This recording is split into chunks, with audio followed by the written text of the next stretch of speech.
As Chancellor of the University, I declare this congregation open for the conferring of degrees by the authority of the Senate.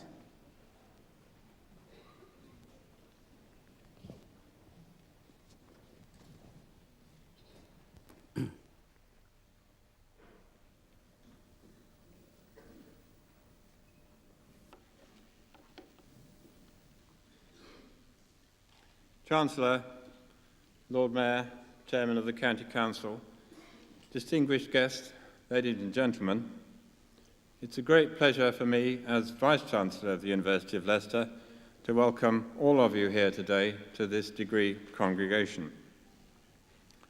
To those of you who will shortly receive your degrees at this ceremony, I add to my welcome my congratulations on your achievements. This is a time for celebration of those achievements and a pleasure in doing so in the presence of members of your family, your friends, members of the university, and the university guests. Some of you, I know, have travelled a great distance, and indeed it's probably something of a shock to come to England in February in snow for this occasion, but we hope it will be nonetheless extremely pleasurable for you. Those of you who will be graduating today have studied for degrees of the University of Leicester, a university which traces its origins to 1921, when, as a result of the efforts of indeed many local people in Leicester following the 1914-18 war, a higher education institution was created here in this city, as then a university college, which for the first 30-odd years of its existence granted degrees of the University of London. But in 1957, the University College, as it then was awarded a royal charter to create a fully independent, autonomous university. During that period of over 75 years, we have grown considerably. In the first year, in 1921, there were only 9 students in the University College. It's interesting to note that they were all female. Growth was very slow and affected by the war of 1939-45, so that in 1945 there were still only about 90 students in the University College. By the time the charter was awarded and it became a university, there were about 900, but now in 1999 there are 9,000 students, very nearly full-time on campus, another 3,000 students who study part-time and visit us on occasions, and a further 5,000 taking courses by distance learning. And for some of those, of course, this visit here for this degree congregation may well be the first visit ever to Leicester. Of those 16,000 odd who are registered for degrees in the university, about 7,000 are registered for undergraduate courses, and more than that, 9,000 for postgraduate courses. At this degree congregation, our own graduates who've taken courses in the university are joined by 2 distinguished individuals who will receive honorary degrees from the university, whose achievements and exploits you will shortly hear of from the public orators' eloquent statements about them. This ceremony at this congregation, with its robes and its rituals, provides a sense of continuity for those of you who will be graduating at this ceremony, to link them not only with other ceremonies and other universities of a similar nature, not only in this country but across the world, but also over time, with those who graduated from the University of Leicester and the University College before that in the last 75 years or so, but also much wider, for the great tradition of universities, starting with the creation of the great medieval universities of Europe, in Bologna, in Paris, in Oxford, and elsewhere. The ceremony begins with the award of the honorary degrees, as I said, preceded by statements from the public orators. Then there will be awards to those of you who've been students in the university, whether you've been taking courses which are taught or whether you've been doing research degrees. And then finally, at the end, the Chancellor will address you. Let me reiterate my pleasure at seeing so many people here today, my welcome to all of you, and my hope that it will be indeed a very pleasurable and pleasant occasion for all of you.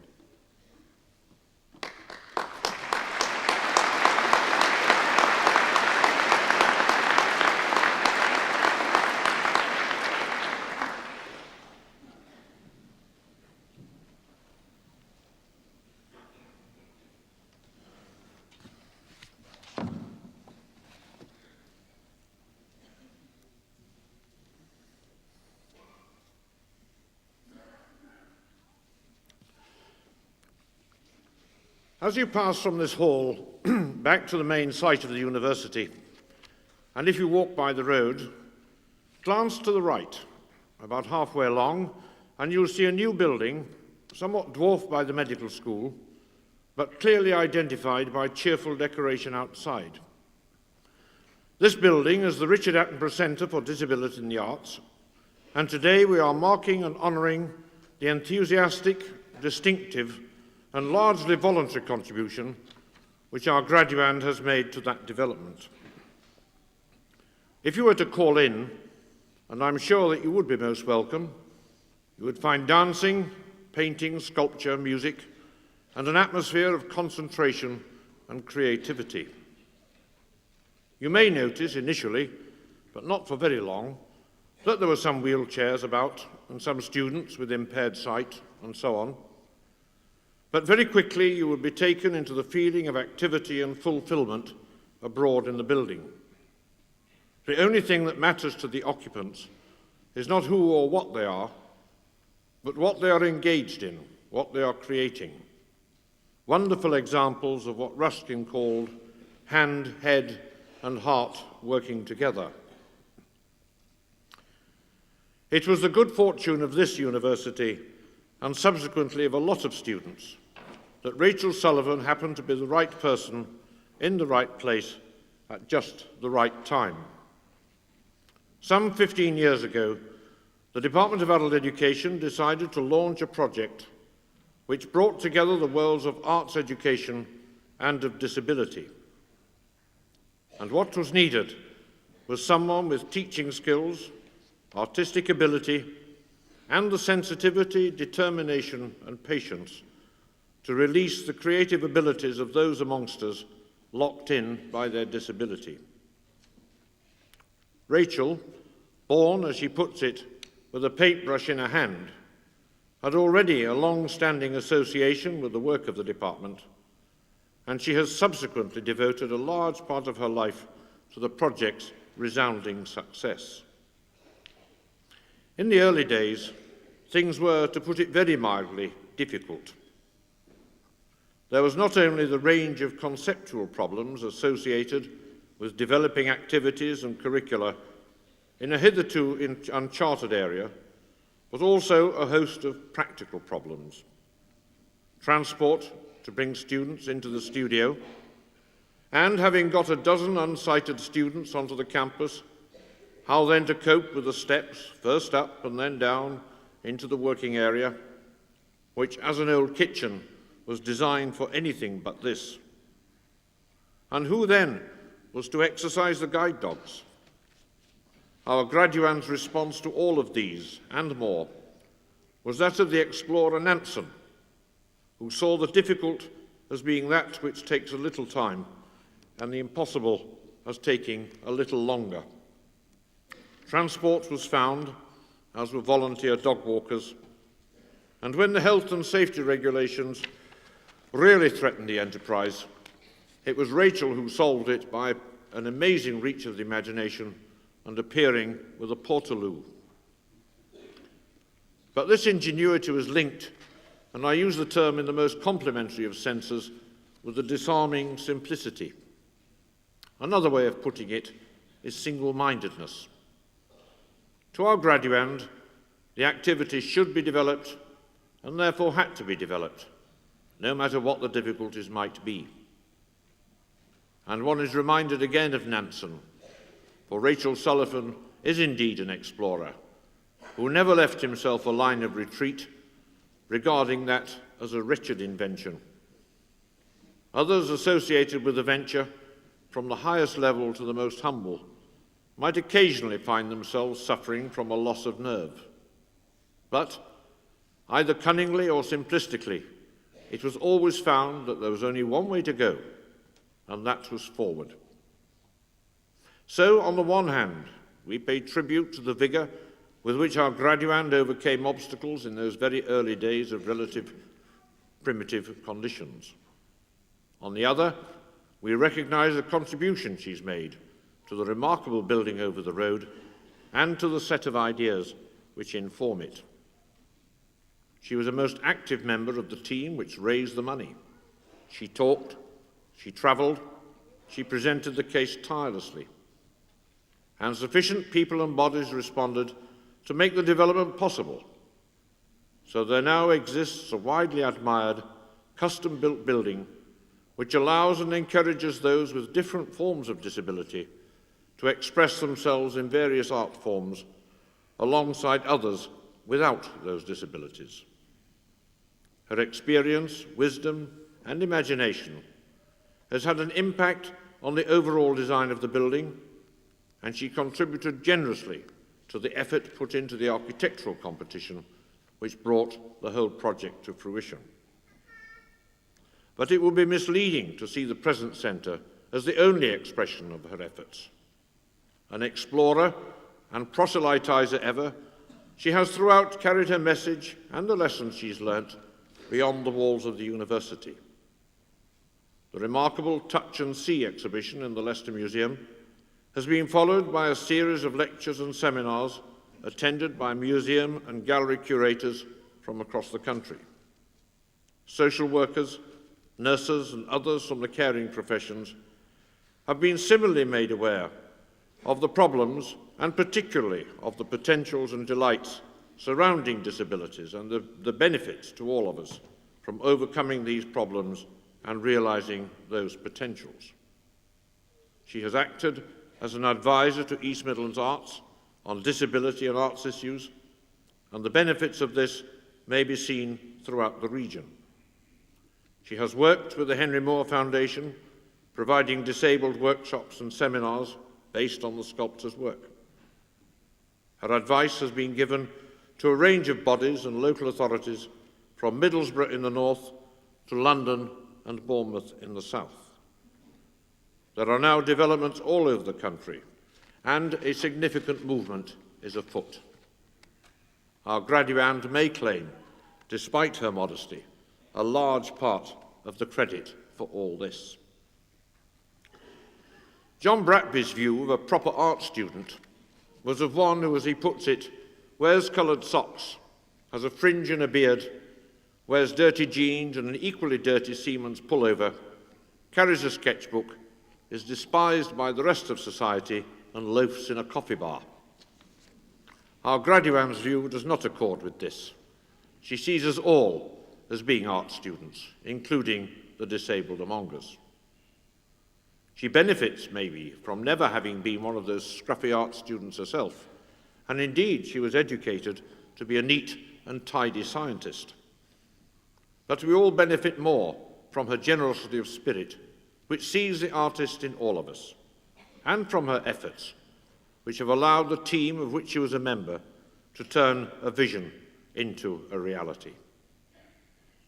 Her efforts have carried no aura of patronage with them.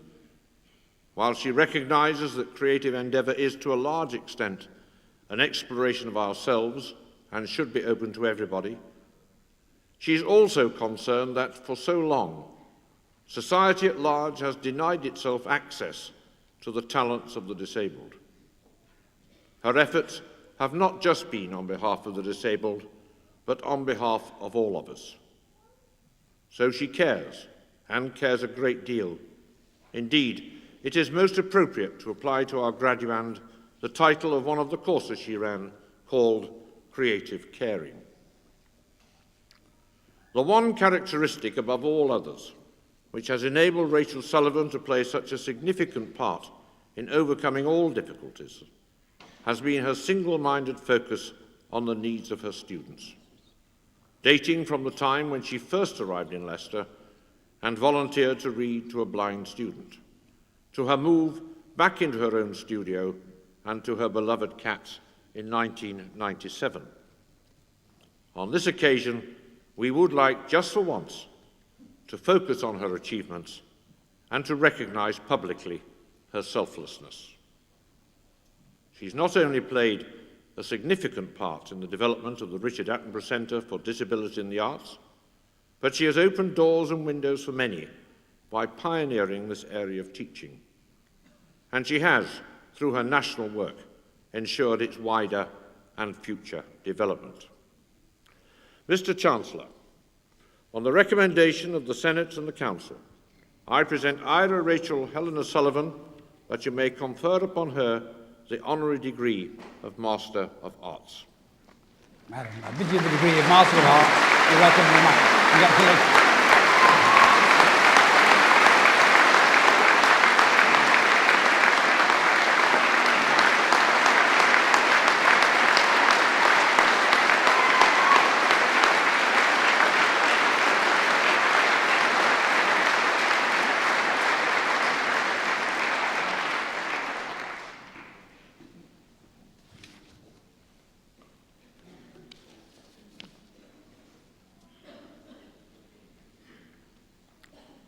Barry Supple is one of the 20th century's Renaissance men. He grew up in the East End of London. The years between late primary and early secondary education were punctured by the Second World War. The young Barry experienced the sounds and devastation of V-1 and V-2 rockets, was evacuated 4 times, and attended Hackney Downs Grammar School when it was operating in King's Lynn. His grammar school years were spent doing well, both in his studies and on the sports field. He later won the Army Cadet Corps Great Britain Championships for the quarter mile, at what he modestly points out would now be regarded as a leisurely pace. Under the leadership of an inspirational English teacher, he developed a love of literature and performing. Despite the experience of his aunts marking his appearances on stage by shouting "Bravo!" More than once, he shared the stage with his contemporary Harold Pinter. He recalls that he regarded himself as a better elocutionist than Pinter, even though Pinter won the prize. An economic bias to his sixth form studies made the LSE a logical place to take his first degree, followed by a doctorate at Cambridge. In 1955, he went to Harvard as assistant professor of business history in the Graduate School of Business Administration. He became an Americaphile, something which is obvious even to the casual observer of the delightful photographs in his office. Perhaps this love of America was reinforced when his young children were exposed to the 1964 Republican convention in which Senator Goldwater was chasing the presidential nomination. His children held him in some awe for several days after hearing the lengthy, rapturous and loud chorus of "We want Barry, we want Barry." Harvard was followed by a period at McGill, and then a return to the United Kingdom for a 16-year stay at the University of Sussex. He clearly relished the hothouse atmosphere of a brand new university. He rose from lecturer to reader to professor of economic and social history, and served 2 terms as Pro-Vice-Chancellor. Professor Supple tends rapidly to become a key figure in any organisation of which he is a member. He played a major part in putting into operation some of the ideas and ideals inherent in the concept of redrawing the map of learning at Sussex. Professor Supple found Sussex a difficult place to leave, but the call of the ancient universities beckoned, and 3 years at Oxford were followed by a return to Cambridge, where at one point he nearly became master of Christ College, where he had read for his doctorate. He did serve as master of St. Catherine's College from 1984 to 1993, before becoming director of the Leverhulme Trust, where just one of his achievements has been to persuade willing trustees to establish 5-year visiting professorships in the humanities and social sciences. These give scholars the precious resource of time for their research and writing.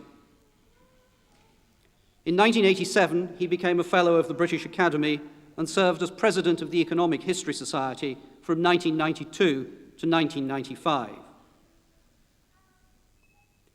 Professor Supple's research and scholarship is difficult to classify by the use of a traditional label. His work spans 4 centuries of history. He has been described as a business historian, but doesn't like to be categorized as such. A very truncated selection of his work will show the breadth of his canvas. His early work focused on the 17th century. In 1959, he published Commercial Crisis and Change in England, 1600 to 1642. In 1970, he published The Royal Exchange Assurance, A History of British Insurance, 1720 to 1970. In 1977, he edited Essays in British History.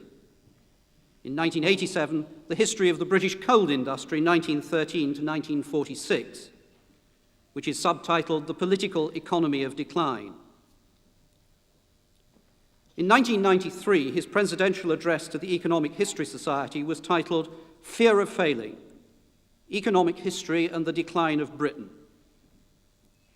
A Festschrift to mark his departure from Cambridge reproduced the lecture, followed by a series of responses to it. His theme was Britain's putative economic decline and a preoccupation with failure. What interested him was, and I quote, less the actual record than the idea of decline, the assumption that things are going from bad to worse when so much evidence suggests that they're going from not so bad to something somewhat better. This influential presidential address could not have been written by someone with a narrow historical background. In summary, Barry Supple's career shows that it is possible to achieve the highest distinctions both in management and leadership and in research and scholarship. He can also find time to play a mean game of tennis. I will conclude by passing on to today's graduands the advice Professor Supple has often given to those who seek his counsel when they doubt whether their own achievements qualify them for a job for which they're contemplating applying. He simply says, never refuse a job you haven't been offered. Mr. Chancellor, on the recommendation of the Senate and the Council, I present to you Barry Emanuel Supple, that you may confer upon him the honorary degree of Doctor of Letters. Sir, I give you the degree of Doctor of Letters. You're working among us. Congratulations. Well done.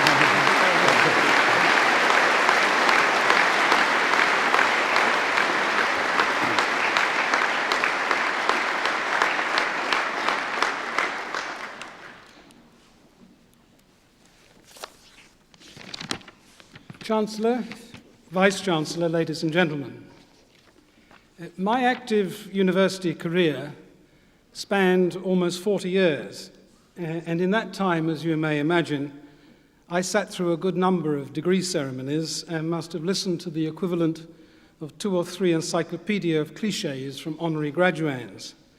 I can therefore entirely sympathize with the feelings of those of you who, in order to receive a well-earned degree, now have to pay a price by listening to the generalizations of someone who has climbed onto the boat in the easy way.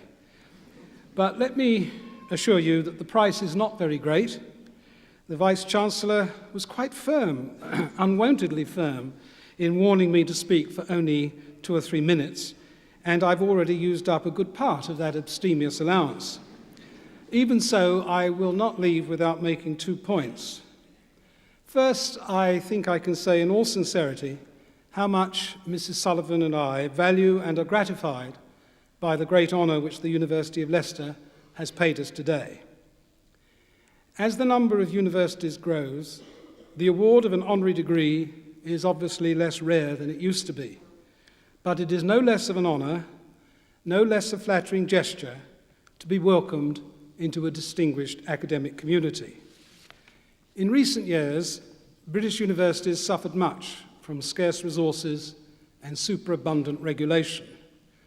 But those, like Leicester, which have strong educational and research roots and show a willingness to innovate, still have an enormous amount to offer our society, and it is humbling to be judged worthy of recognition in this way and to feel part of what is still perhaps the best system of higher education in the world.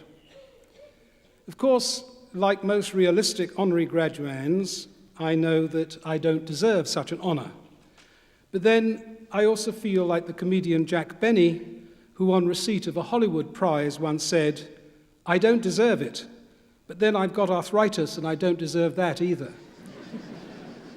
You'll be pleased to hear that I'm running out of my allotted time, but I can't end without making my second point, which is addressed to the most important people here today, those who have received real degrees. I appreciate that in earning your degrees, you have collectively had quite varied experiences of the University of Leicester, part-time and full-time, resident and non-resident, new and old disciplines. But there is a sobering sense in which, over the decades and indeed centuries, millions of others have been where you all are and where you are all going. You have all participated in a long and rich tradition, even if for many the actual form of this participation differs from that of previous generations. On behalf of my newfound university, I therefore congratulate you most warmly on your achievements and wish you well as you build upon them in the years to come. Thank you.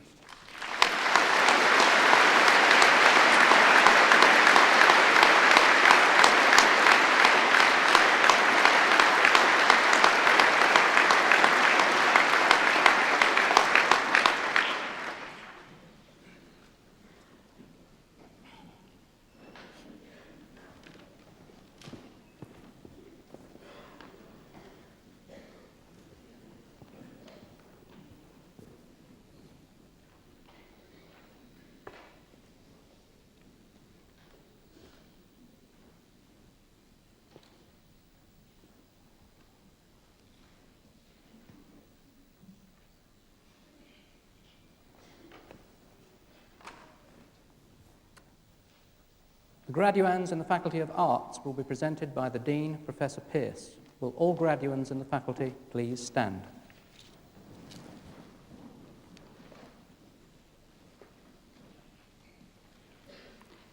Mr. Chancellor, I ask you to admit these candidates for the Faculty of Arts to the several degrees for which they are presented.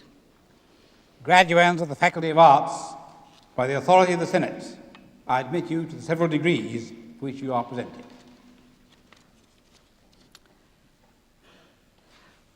For the degree of Doctor of Philosophy, Mary Harlow.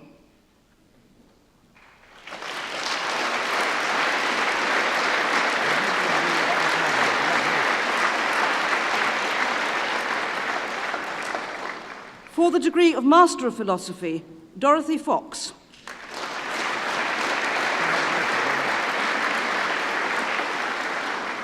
Matthew Mercer.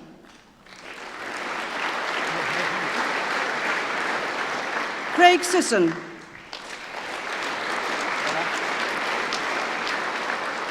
For the degree of Master of Arts in English Literature and Literary Research, Anne-Marie Bella.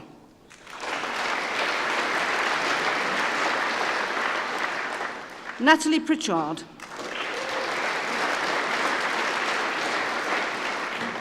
For the degree of Master of Arts in Modern Literature, Theory and Practice, Richard Walker.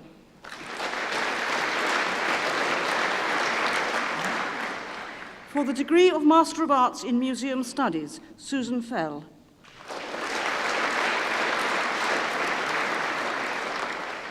For the degree of Master of Arts in Post-Excavation Skills, Carla Breen-Rickaby.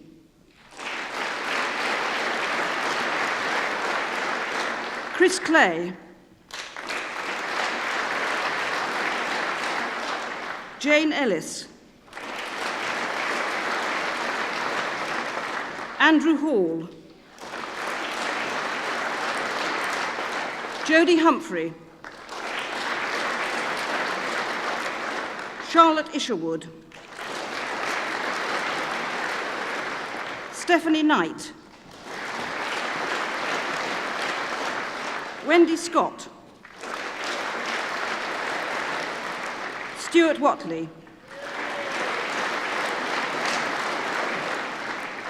For the degree of Master of Arts in Victorian Studies, Jean Appleton.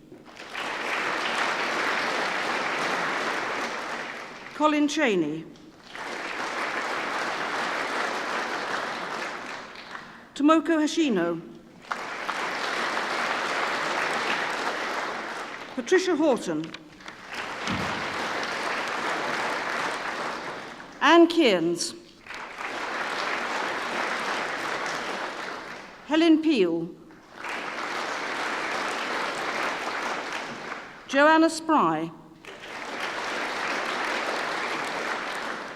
Susan Tall. Barbara Wilson.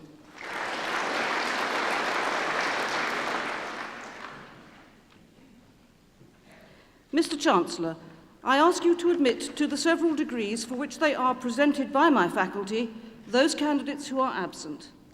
By the authority of the Senate, I admit those candidates who are absent to the several degrees which they are presented.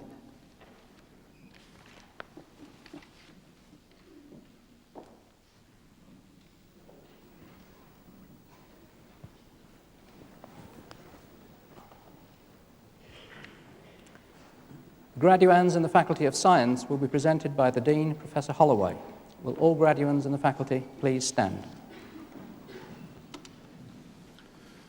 Mr. Chancellor, I ask you to admit these candidates from the Faculty of Science to the several degrees for which they are presented. Graduands of the Faculty of Science, by the authority of the Senate, I admit you to the several degrees for which you are presented.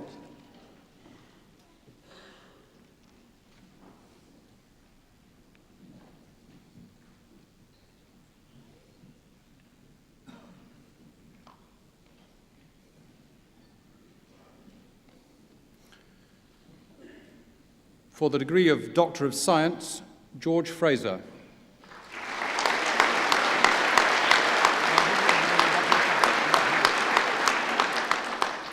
For the degree of Doctor of Philosophy, Belén Domínguez Fernández.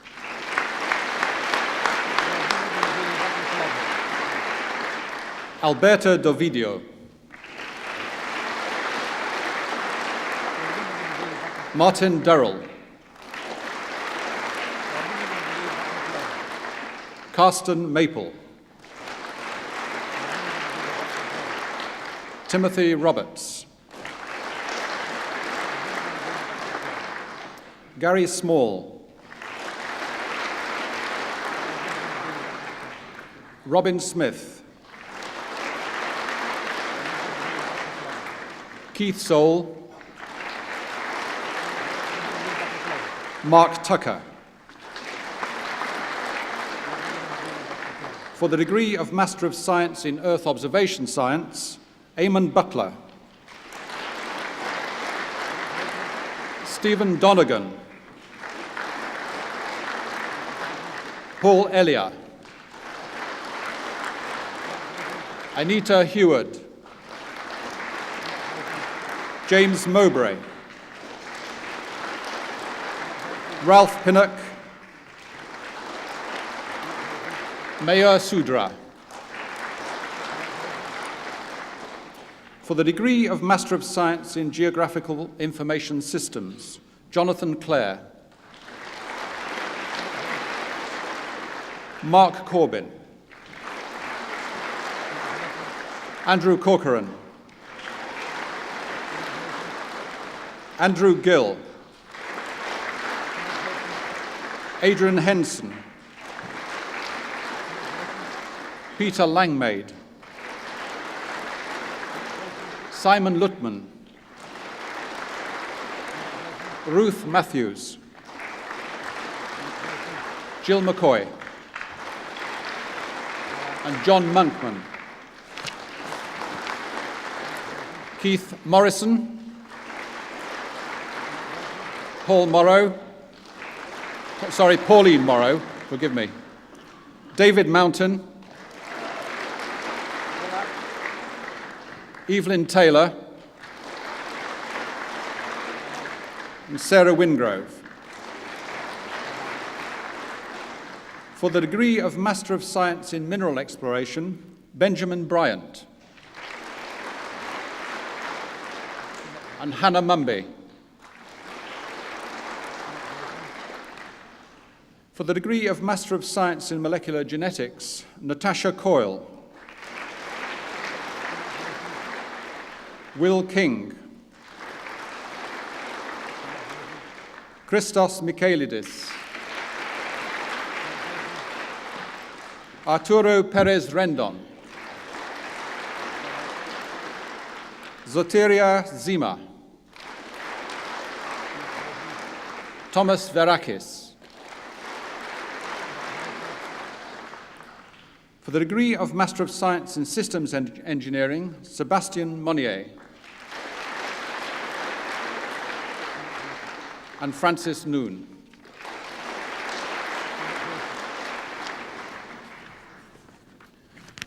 Mr. Chancellor, I ask you to admit to the several degrees for which they are presented by my faculty those candidates who are absent. By the authority of the Senate, I admit those candidates who are absent to the several degrees which they are presented.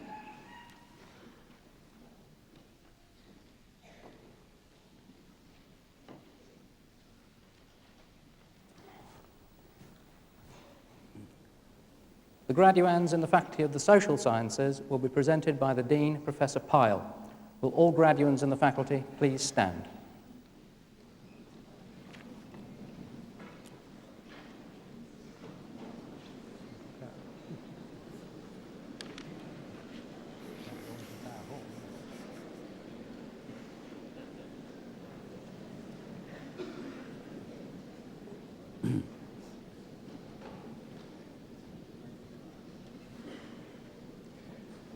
Mr. Chancellor, I ask you to admit these candidates from the Faculty of the Social Sciences to the several degrees for which they are presented.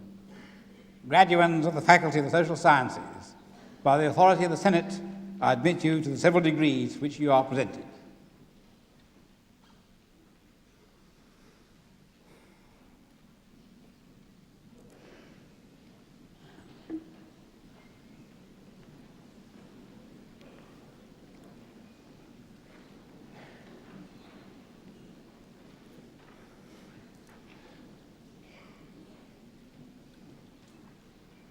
For the degree of Doctor of Philosophy, Laurette Lau.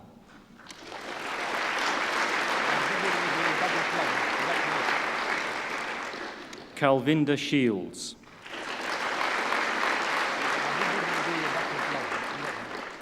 Michael Shields.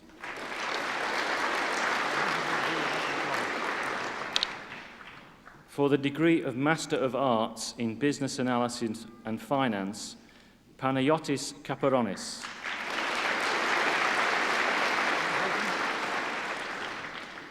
For the degree of Master of Arts in Comparative Policing and Social Conflict, Jonathan Hubbard. Ibrahim Latif. Emmanuel Malali. Xiao Jian Wu.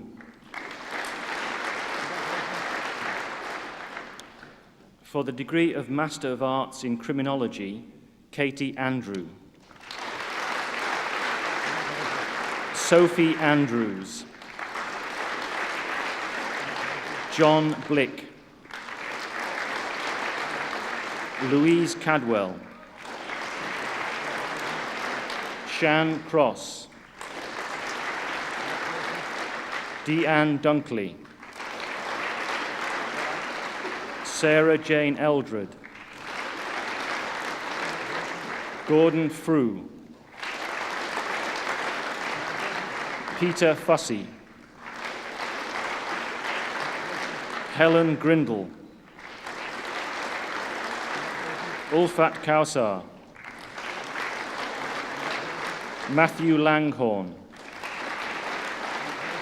Bong Hang Lee. Katie McSween. Robin Moore. Dima Palmer. Kaushika Patel, Nicholas Penhaligon,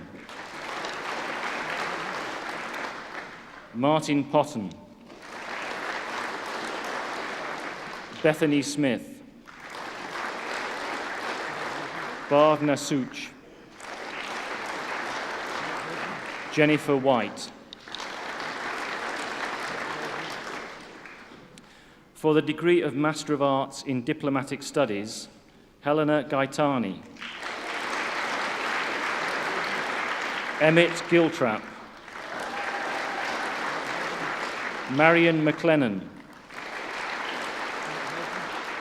Joanna Miller, Dimitris Perdikis. For the degree of Master of Arts in European Economic Studies, Goncalo Labato Farina,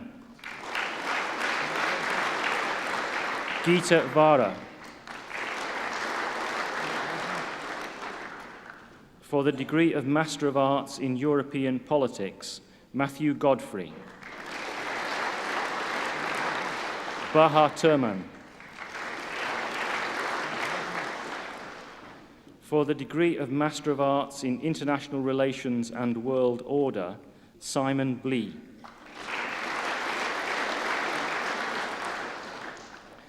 For the degree of Master of Arts in Mass Communications, Sarah Ashton.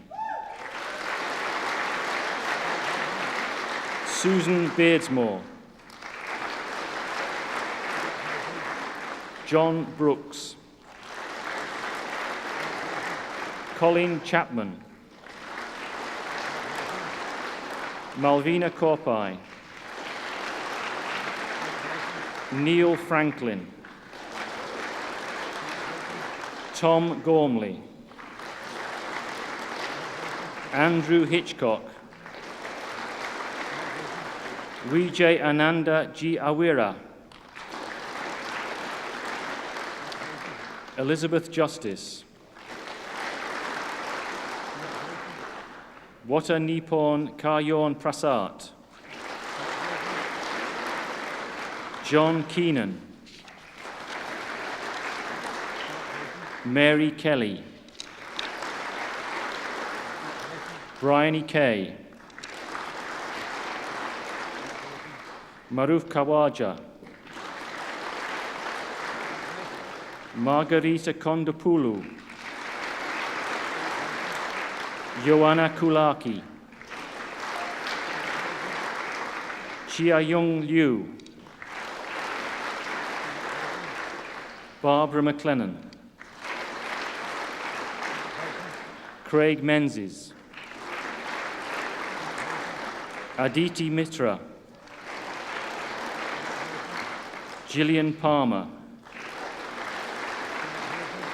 Pauline Papantoni, Kamla Pillay Samu, Domingo Salgado Guerra, Farai Samhungu, Brita Shiman, Robert Sewell, Tracy Simmons,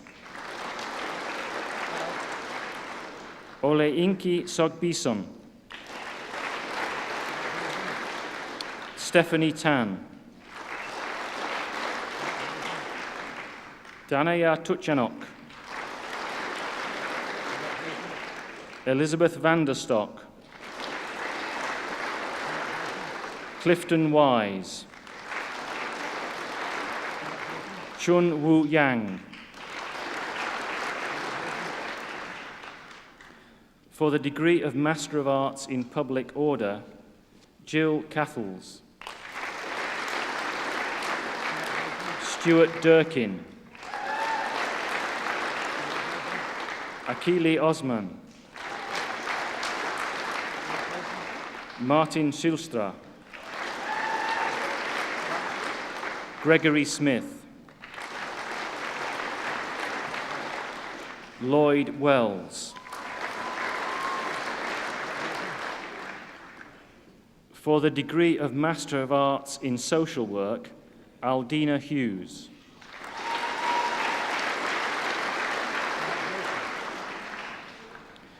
For the degree of Master of Arts in Sociology of Sport, John Annett.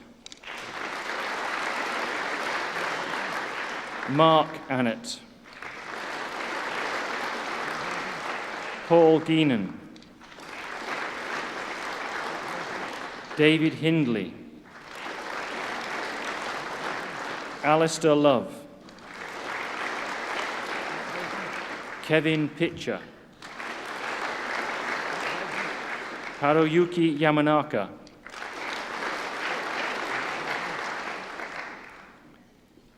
For the degree of Master of Business Administration, Abdul Abbas. Maria Androutsu. Vasilis Antipas. Abu Bakr Bello.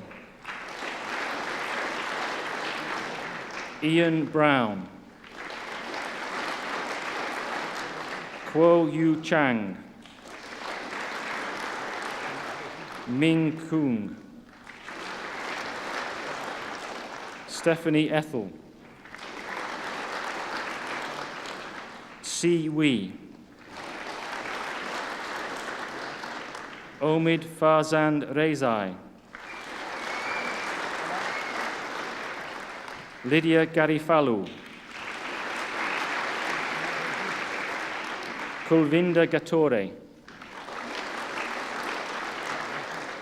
Indumati Gopal. James Gerd. Asli Gusan. Xu Su. Nung Huang.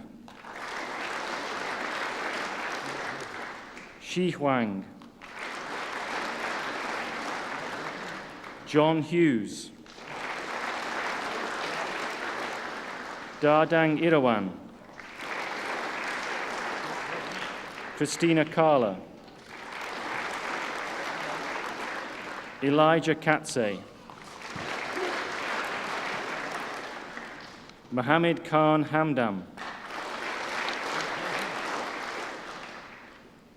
Elena Kolu. David Koch. Maureen Coe-Jordan. Umesh Lad.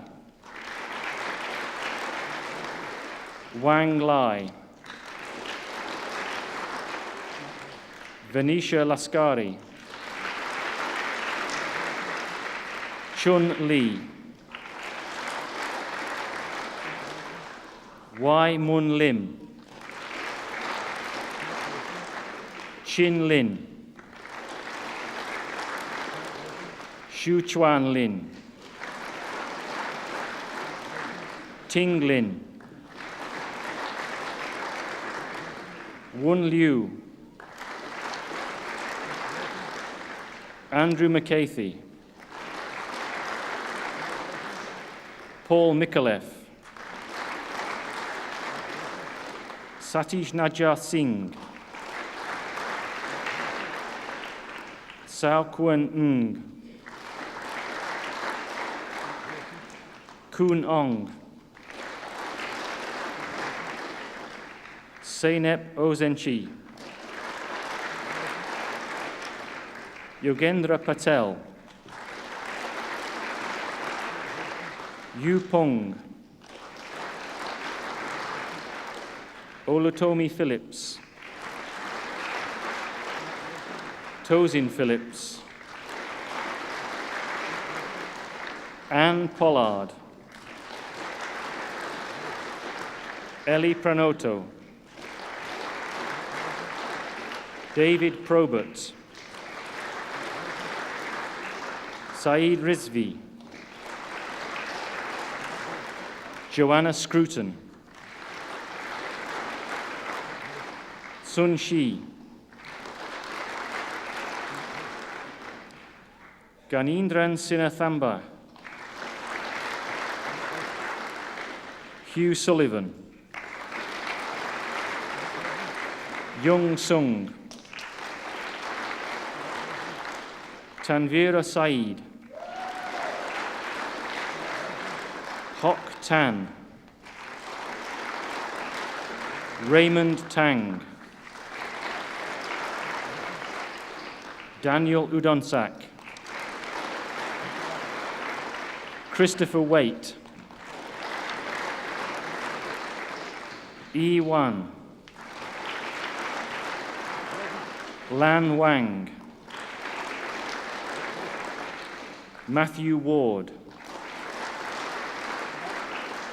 Benson Wong, Fang Wu, Pin Wu, Vern Han Yap, Mir Zafar,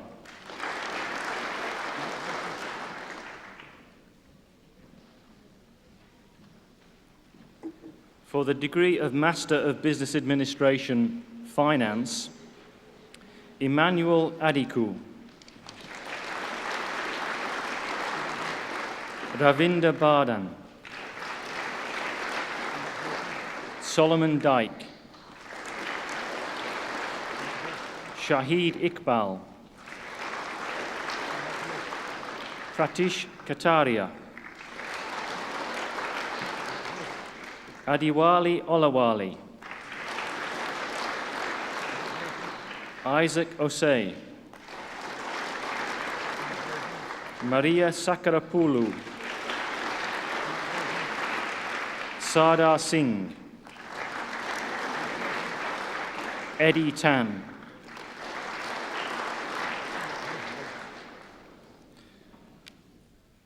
for the degree of Master of Business Administration, Maritime Management, Anek Pong Tong Charion,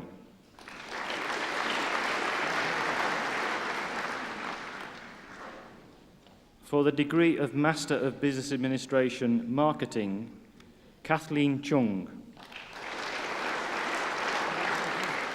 Chun Ma, Stephen Molyneux, Timothy Whelan.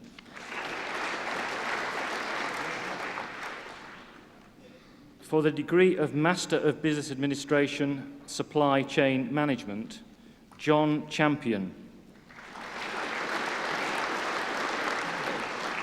Philip Duncan, Tony Skidmore, Christopher Whelan,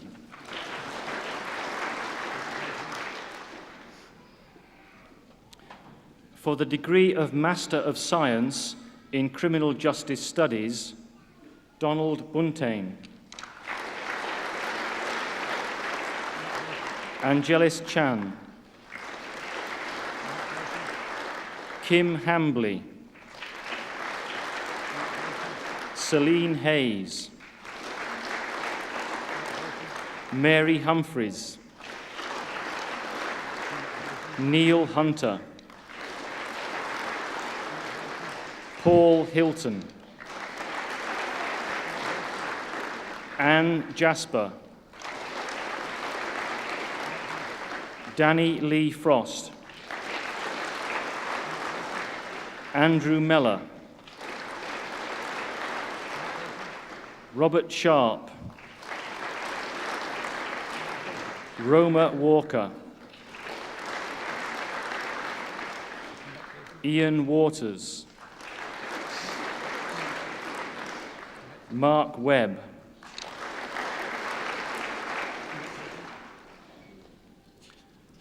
for the degree of Master of Science in Finance, Konstantin Antaropoulos, Vishal Balasingham, Milan Bartik, Faisal Beg, Wei Chun, Hassan Dagli,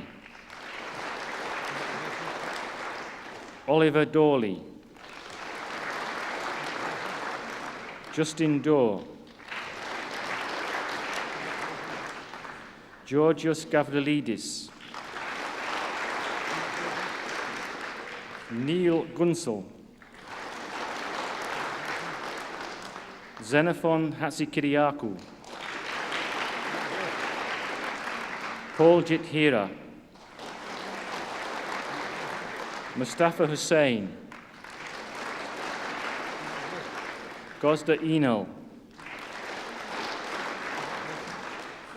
Alexandra Kariki, Amir Kazelbash, Pritan Kotecha, Veroniki Kiriazi, Marilyn Lamb, James Lee, Dimitra Manuso, Nicholas Moylett, Ebenezer Ogboke, Deepash Patel, Kalina Skufia, Akriri Trupaki, Gabriel Verisimo, Saif Vora,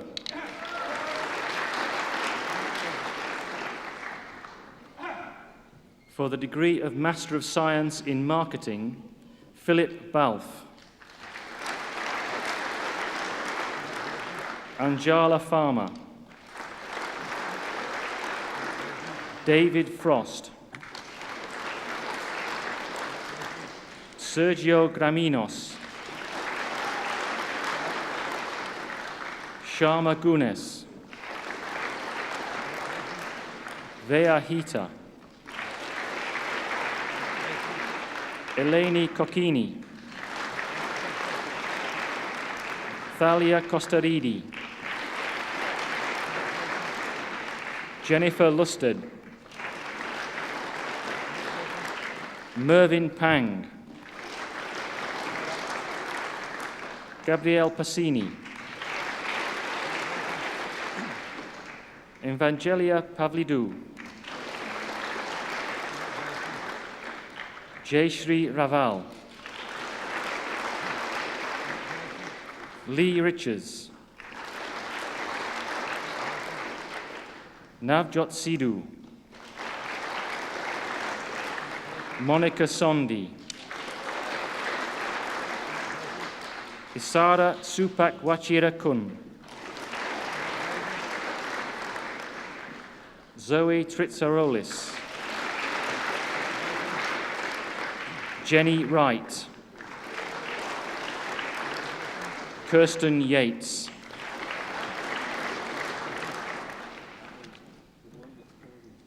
for the degree of Master of Science in Political Research, Madeleine Jowett,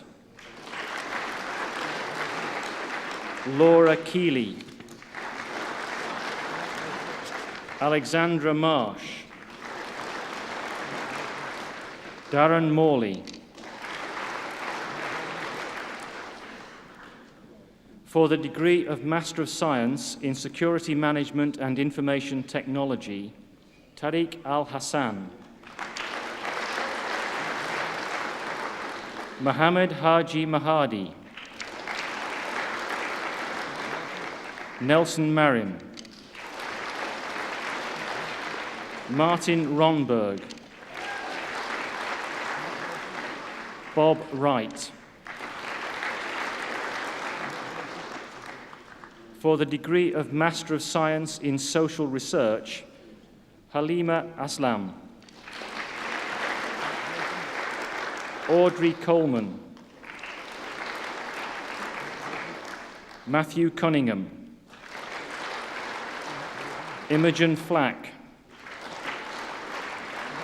Susanna Greenwood, Richard Higgins, Rashmika Shah.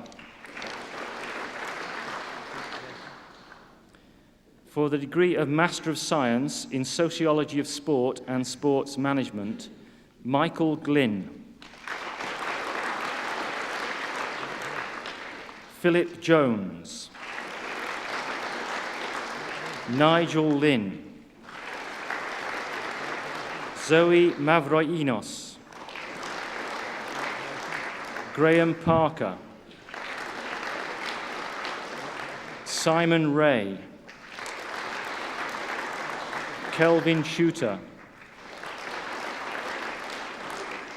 Andrew Sones.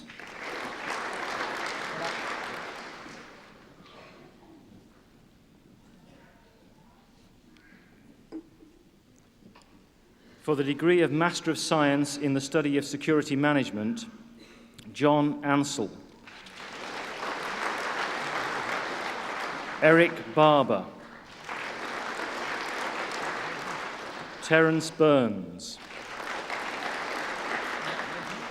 Benjamin Chidiamoto. Tony Chu. Rosemary Claburn. Brian Cramin. Hazel Ellery. Stephen Elliott. Roger Eudoxy. Robert Fanshawe. Patrick Flynn. Colin Frost.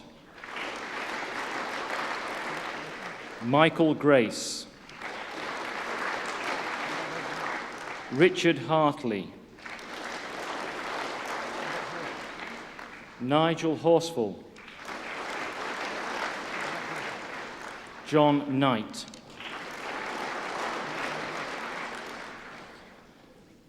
For the degree of Master of Science in Training, Yvonne Collymore. David Greenshields. Anne-Louise Hancock. Janice Ioannou. Mark Keith. Charmaine Lee. Carol Marsh. Annie Moody. Andrea Perrett. Paul Pestel. Conrad Peters. Eric Snade.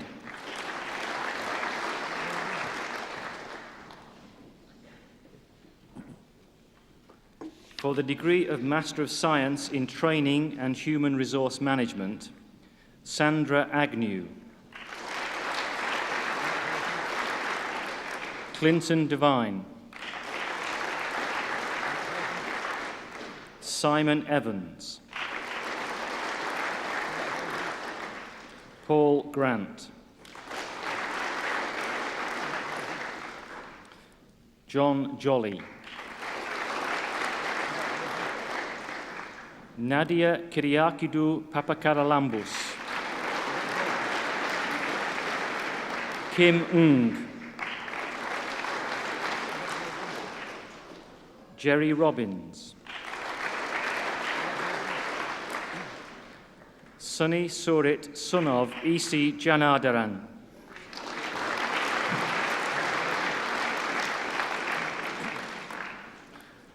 For the degree of Master of Science in Criminal Justice Studies, Matthew Todd.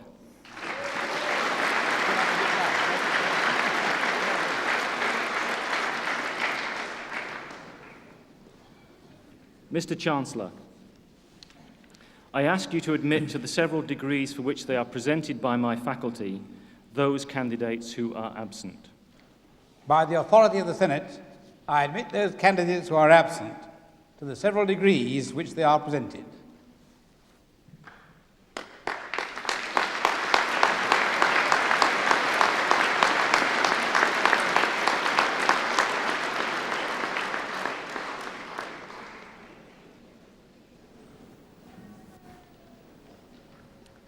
The graduands in the Faculty of Law will be presented by the Dean, Mr. Woodliffe. Will all graduands in the faculty please stand?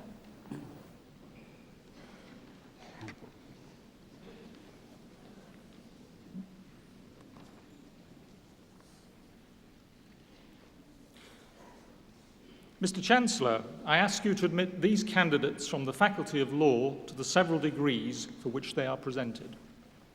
Graduands of the Faculty of Law, by the authority of the Senate, I admit you to the several degrees which you are presented.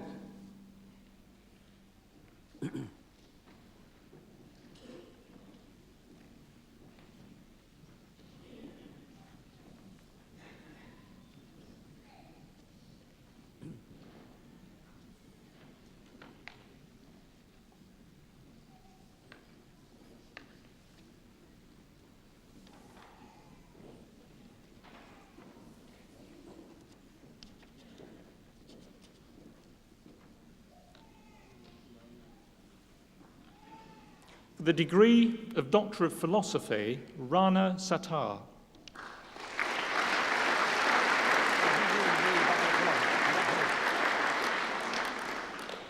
For the degree of Master of Laws in Criminal Law and Justice, Maria Antonou.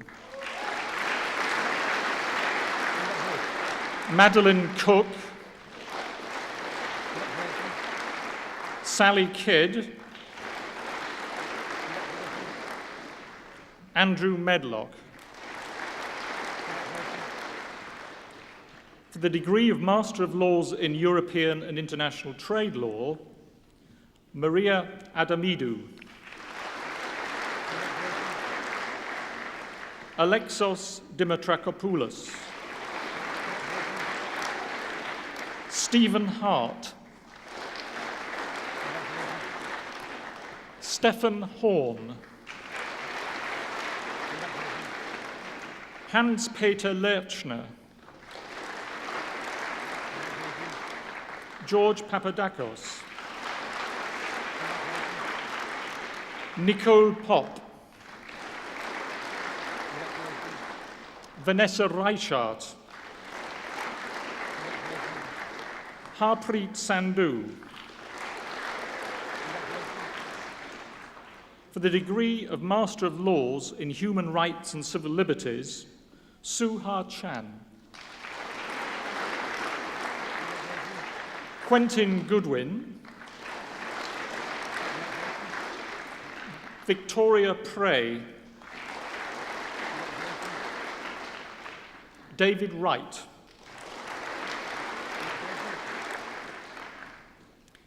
For the degree of Master of Laws in Legal Studies, Samira Anwar.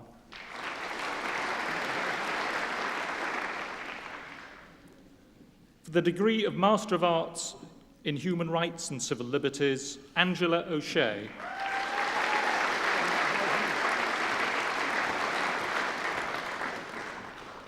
Mr. Chancellor, I ask you to admit to the several degrees for which they are presented by my faculty those candidates who are absent. By the authority of the Senate, I admit those candidates who are absent to the several degrees which they are presented.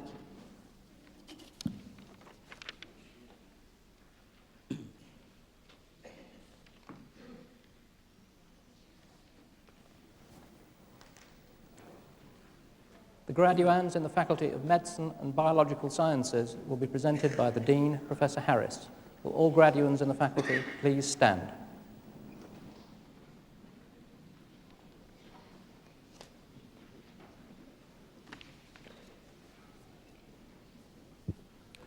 Mr. Chancellor, I ask you to admit these candidates from the Faculty of Medicine and Biological Sciences to the several degrees for which they are presented. Graduands of the Faculty of Medicine and Biological Sciences, by the authority of the Senate, I admit you to the several degrees which you are presented.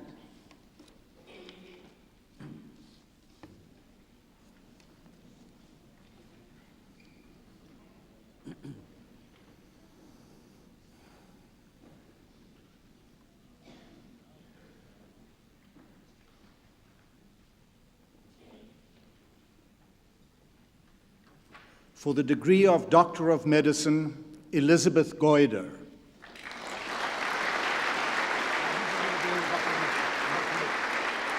Desmond Nunes. Giles Peake. Mark Thomas. For the degree of Doctor of Philosophy, Donna Boxall. Ali Farah-Jalahi. Lindner Gordon. Rachel Greedy. Marwan Habiba. Simon Hendy. Asvina Jivan. Samuel Kibiru. Wendy Lawley. Catherine Oliver. Richard Potter. Amanda Smith. Gillian Ward. For the degree of Doctor of Clinical Psychology, Nita Baker. Gillian Cooper. Dawn Reeve. Alison Tweed. Joanna Wood. For the degree of Master of Philosophy, Yvonne Sensio. For the degree of Master of Science in Forensic and Legal Psychology, Linda Forster. Jacqueline Foster. Isabel Jordan. David Marshall. Arthur Proud.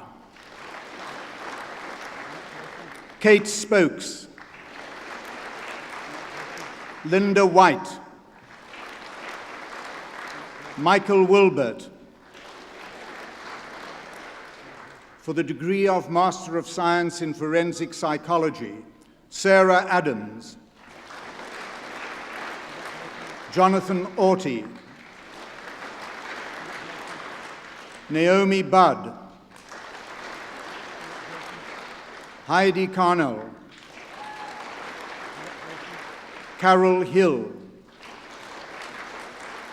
Judith Holden. Caroline Marshall. Charlotte Proctor.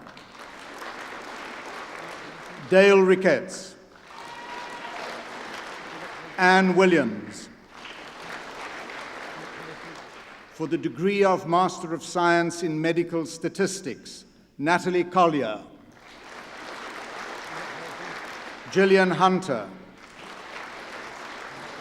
Milan Joshi. Debbie Krause. Zoe McColgan. Nicola Moore. Michelle Palmer. Sally Ritchie. Christina Ryan. Dean Schultz. Joy Stevenson. Nicola Wright. For the degree of Master of Science in Molecular Pathology and Toxicology, Pauline Chapman. Rupert Green. Deirdre Harrington. Sonia Jackson. Davinder Kaur. Reese Kelly. And Afsana Matin.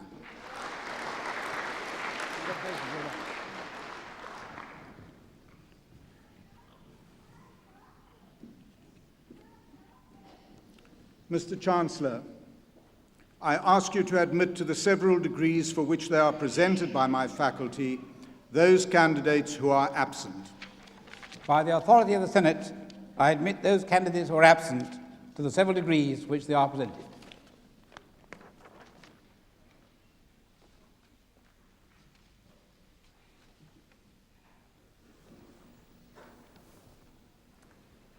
The graduands in the Faculty of Education and Continuing Studies will be presented by the Dean, Professor Fogelman. Will graduands in the faculty please stand?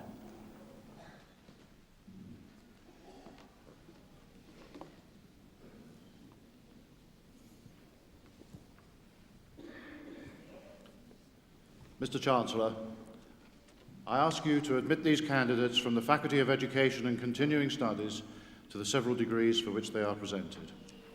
Graduates of the Faculty of Education and Continuing Studies, by the authority of the Senate, I admit you to the several degrees which you are presented.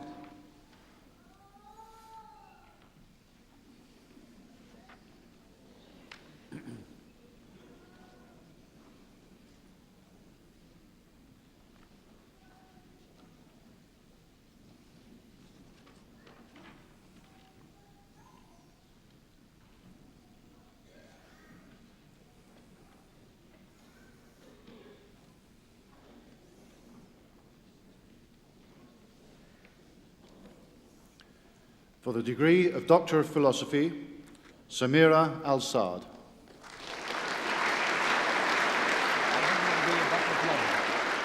Marianne Coleman.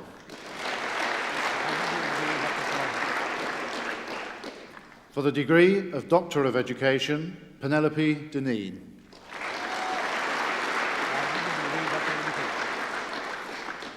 For the degree of Master of Arts in Applied Linguistics and the Teaching of English as a Second Language, Christopher Brewer. Nicola Chatterley. Manjira Chowdhury.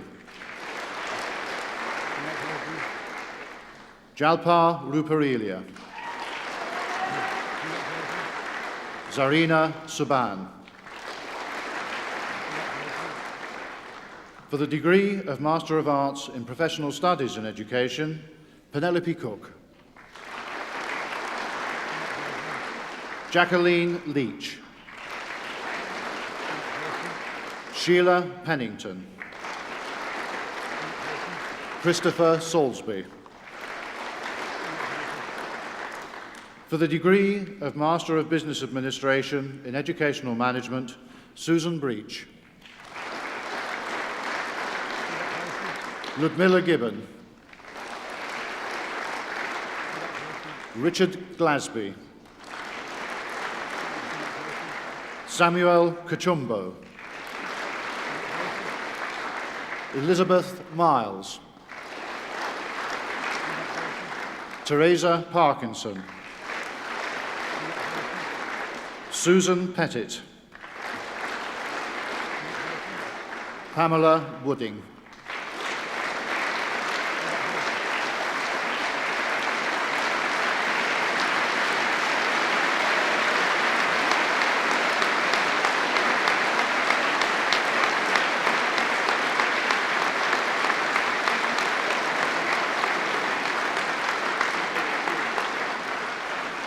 Mr. Chancellor, I ask you to admit to the several degrees for which they are presented by my faculty those students who are absent. By the authority of the Senate, I admit those candidates who are absent to the several degrees which they are presented.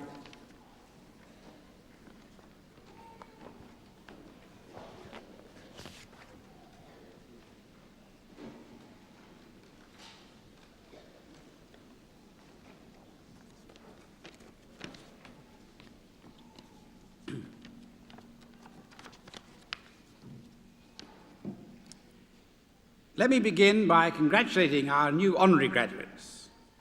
Although, unlike the rest of you, they have not had to pass difficult examinations in order to graduate, they have earned their degrees in other ways. In bestowing honorary degrees in a wide variety of fields, the university indicates the importance it attaches to these activities, and it holds out to the younger and newer graduates here today various role models for you to follow in your subsequent careers. Universities exist to prepare people for life, and it is appropriate that the same ceremony that launches new graduates into the world should also honour those who have a lifetime of achievement behind them.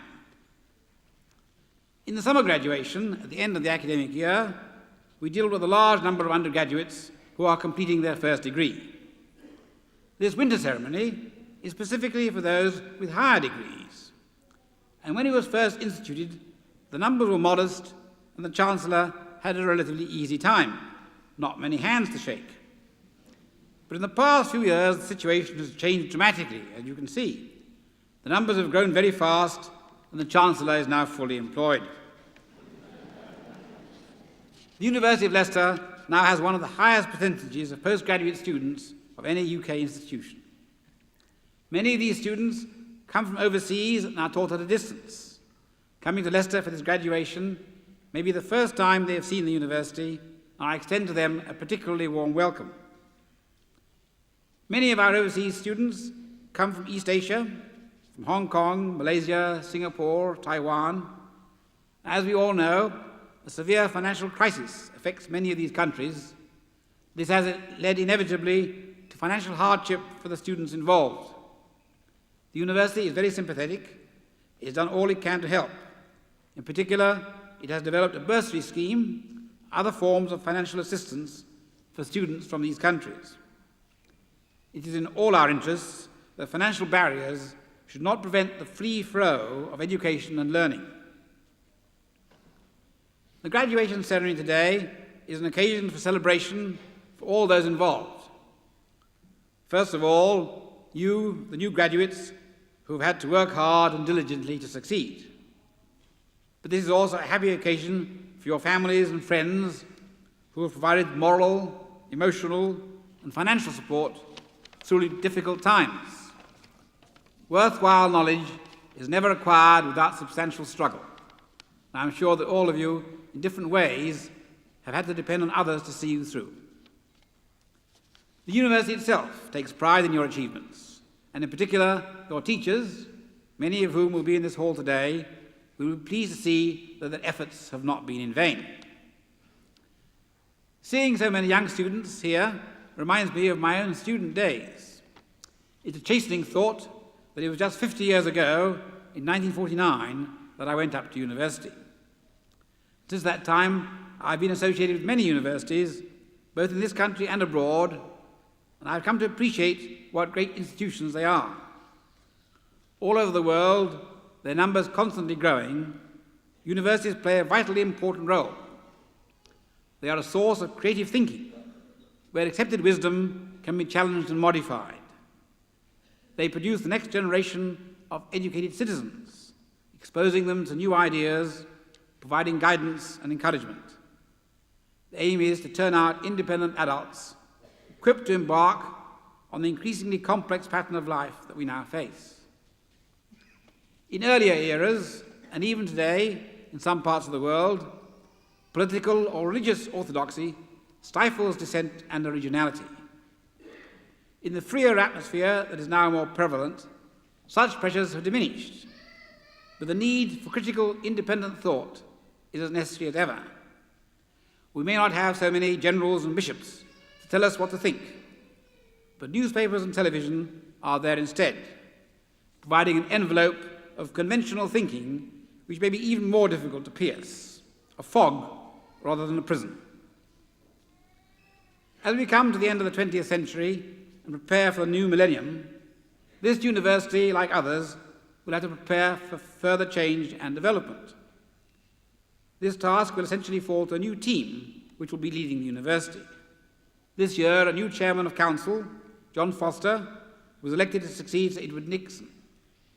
John is a well-known Leicester figure, and he's been active in university affairs for many years. A new vice-chancellor has also been appointed to take over from Dr. Edwards at the end of this academic year. He is Professor Robert Burgess, currently Pro-Vice-Chancellor of the University of Warwick, and very experienced in the complex issues that face universities. I'm sure that in these new hands, the university, building on its strengths, will be in a good position to face the future. And it's an encouraging start that the National Space Science Centre, with the Millennium Commission funding, has now been given the go-ahead. This will put Leicester not just on the map of the world, on the map of the universe. So, as you leave this ceremony and go on to your more private festivities, you can rest assured that the university will continue to flourish and will be here to welcome you back for further study when you're ready for it.